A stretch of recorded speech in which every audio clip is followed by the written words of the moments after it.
Žinai, kitas dalykas. Nežinau kaip kiti nuo tų vaistų, bet man tie vaistai labai kenkia. Jie man labai kenkia. Aš pavartojęs tų vaistų, jaučiuosi taip, kaip išgėręs kokį puslitrį degtinę, supranti. Ant tiek silpna, ant tiek bloga. Nieko nesinori veikti. Ir paskui sako, tai čia negydymas, čia jūsų psichika nestabili, supranti.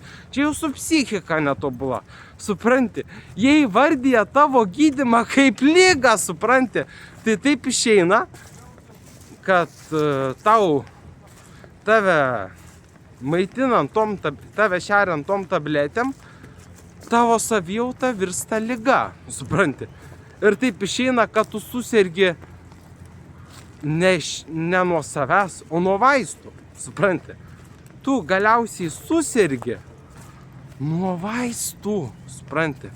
Tavo liga tai ir yra vaistų poveikis. Va būtent, ir sako, negersi, pakliūsi vėl. Kodėl taip yra? Todėl, kad žmogus, kuris vartojo vaistus, kai jis išsiblaivo nuo tų tablečių, jis tampa labai piktas.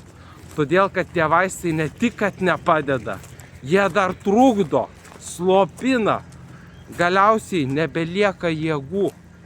Tie vaistai sumažina kraujo koncentraciją tavo organizme ir tu užmiegi kaip daržovė.